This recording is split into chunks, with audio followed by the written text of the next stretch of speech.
Bismillahirrahmanirrahim. Assalamu alaikum. I hope you all are fine and staying safe and happy. I am your history teacher, Ms. Farheen, and I welcome you all to your history class. My dear students, as you know that we are on unit number 2, in which we are discussing the reform movements in India. So quickly pause the video and open your history 8 books. I hope everybody has opened the book. So now let's just quickly move forward towards the knowledge for today. So my dear students, in today's lecture, you will be able to explain Sheikh Ahmad's contribution, which made him Mujaddidul Afsani, and we will also enlist Shah Waliullah's religious and political efforts in response to Muslims' decline. So my dear students, दो बड़े ही famous सूफी scholars, आज हम इनकी contributions towards religion in सब continent, इसको हमने discuss करना है. सो हम मुजद्दिदुल अफसानी का जिनको टाइटल मिला था, हम इनसे स्टार्ट करेंगे. इनका बहुत बड़ा कॉन्ट्रीब्यूशन है इन स्प्रेडिंग द इस्लाम इन सब कॉन्टिनेंट, और लोगों को राह रास्त पे एक तरीके से, जिसको आप कहते हैं, वो लेकर आना, और लोगों को इस्लामिक टीचिंग्स जो हैं इन्होंने प्रोवाइड की. So my dear students, Shaikh Ahmad Sirhindi की अगर हम बात करें तो his time period was from 1564 till 1624, and he was a renowned Islamic scholar, and he was a member of Naqshbandi Sufi order and known as Mujaddidul Afsani, that means reviver of the second millennium. So my dear students, अभी ये कोई नया सूफी नहीं है. आपको बड़ी अच्छी तरह पता है कि हम सूफीज़म के बारे में प्रीवियस ग्रेड में, ग्रेड 7 हिस्ट्री में, हमने बड़ी डिटेल से बहुत सारे सूफीज़ जो हैं, सूफी स्कॉलर्स, किस तरीके से उन्होंने उनका एक बड़ा रिनाउंड किरदार था in spreading Islam in south Asia, हमने इसको डिस्कस किया है. और हम मुजद्दिदुल अफसानी जो है इनको भी डिस्कस कर चुके हैं. सो एक छोटा सा हम इसका रिकैप करेंगे एक दफ़ा दोबारा. इनकी जो कोशिशें हैं इन स्प्रेडिंग द इस्लाम इन सब कॉन्टिनेंट, इसको हम देखेंगे. So my dear students, he was born in Sirhind, India, and claimed to be the descendant of the caliph Hazrat Umar, and he excelled in religious education and Sufi orders. अगर बात की जाए इनकी contributions की, so he revitalized the Islam during the Akbar's reign and opposed Deen Ilahi. So ये भी चीज़ हम previous grades में पढ़ चुके हैं कि अकबर ने दीन इलाही इंट्रोड्यूस करवाया था, और दीन इलाही क्या स्टेट करता था कि तमाम रिलीजन्स जो हैं वो एक जैसे हैं. ठीक है, तमाम रिलीजन्स एक जैसे नहीं हैं. इस्लाम जो है ये दीन हक है, और इन्होंने इसी चीज़ को नेगेट किया था दीन इलाही को. उन्होंने कहा था कि तमाम रिलीजन्स एक जैसे नहीं हैं. इस्लाम जो है ये दीन हक है और इसको स्प्रेड होना चाहिए. ये ठीक है कि रिलीजियस इंटॉलरेंस नहीं होनी चाहिए माशरे में, ताकि पीसफुल सोसाइटी रहे, लेकिन उन्होंने सरासर अकबर के दीन इलाही का जो कॉन्सेप्ट है उसको नेगेट किया था. Further, he also emphasized on Sharia and Islamic principles, and he spread Naqshbandi teachings throughout deputies across the Mughal Empire.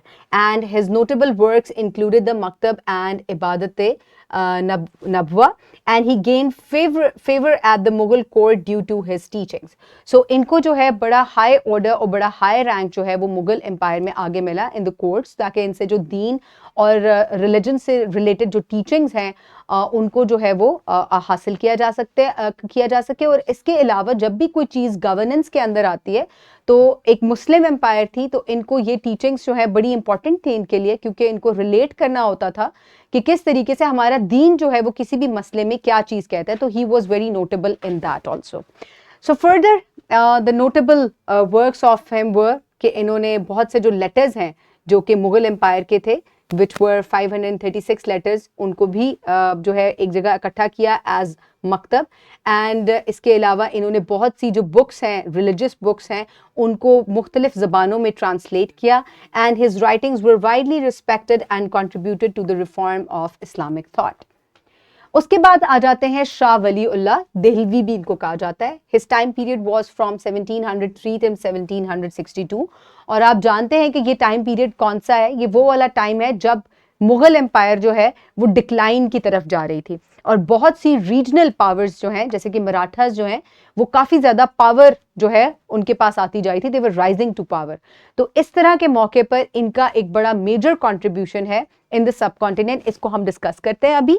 So he was born in Delhi, and he was the son of Shah Abdul Rahim, a respected Sufi. He studied Quran, Hadith, Tafsir, and other disciplines also, and known for his efforts in Islamic reform and education, and aimed to bridge the sectarian divide as the strengthen the Islamic values. Further इनकी अगर contributions की बात की जाए तो इन्होंने कुरान पाक को मुख्तलिफ ज़बानों में ट्रांसलेट किया, जिससे इस्लाम जो है ये वाइडली स्प्रेड हुआ. And one of his prominent works include Hujjatullah ila Balagh and Ijazatul Kaifa, and he advocated for the political empowerment of Muslims in India, and he also corresponded with the Ahmad Shah Abdali urging the assistance against the Marathas. So आपको याद होगा कि previous grade में भी हमने ये चीज़ पढ़ी थी कि अहमद शाह अब्दाली जो हैं उन्होंने पानीपत के मकाम पे जब तीसरी पानीपत की जंग हुई थी तो उन्होंने मराठास जो हैं उनको बड़ा मेजर डिफीट का मराठास को वहाँ सामना करना पड़ा. सो दे when they were rising to power, तो जो अब ये इनको बड़ी प्रॉब्लम ये इनको काफ़ी ज़्यादा इस बात से जो है वो रिजर्वेशंस थी कि इतना जो है पावर इनके पास नहीं है, उन्हें आनी चाहिए मराठास के पास, क्योंकि इससे मुसलमान जो है उनको काफ़ी ज़्यादा मार्जिनलाइज किया जाएगा. और तब इन्होंने अहमद शाह अब्दाली जो है या अहमद शाह दुरानी भी उनको कहा जाता है, उनसे रिक्वेस्ट की कि आप इनको जो है वो इनकी पावर को सप्रेस करें एक तरीके से. और तब उन्होंने हमला किया था और पानीपत के मकाम पर एक काफ़ी बड़ी जंग हुई थी, which is also known as a third war of Panipat, और वहाँ मराठास को बड़ी मेजर जो है वो डिफीट का सामना करना पड़ा था. So ये इनकी कुछ efforts थी, and he influenced the victory of Ahmad Shah Abdali over the Marathas in Panipat at 1761 and worked to ensure Muslim political and military unity in the face of external threats, and his efforts and a lasting impact on Muslim political thoughts in India.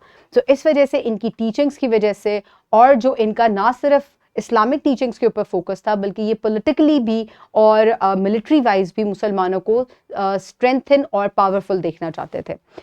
सो इनकी legacy क्या थी? अगर इनकी legacy को देखा जाए तो remembered as the reformer and defender of the orthodox Islamic principle, and he played a critical role in Akbar's secular policies and emphasise the sharia, क्योंकि he was against the Deen Ilahi, so that's why he emphasized on the Shariat law, and his teachings continue to inspire the followers of the Naqshbandi Sufi order.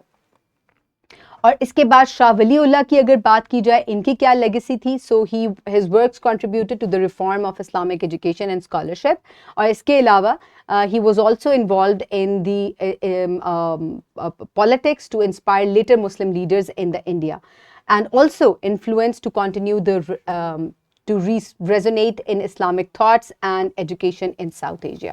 So my dear students, ये थी इन दोनों Sufis की contributions which were very major contributions in South Asia. For practice, you can download this worksheet from the description box below this video, or you can get it in print from by your teacher. Pause the video and quickly finish the worksheet. I hope everybody has finished the worksheet. For your homework, you will complete skill 2.1 and the skill sheet is attached in the QR code. Scan the QR code and you will have access to the worksheet.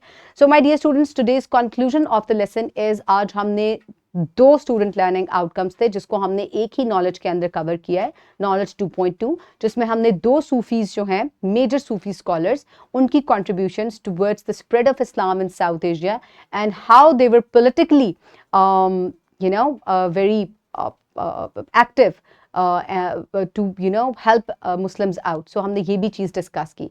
So I hope you have enjoyed today's lecture. Stay safe, have a good day. Thank you so much and Allah Hafiz.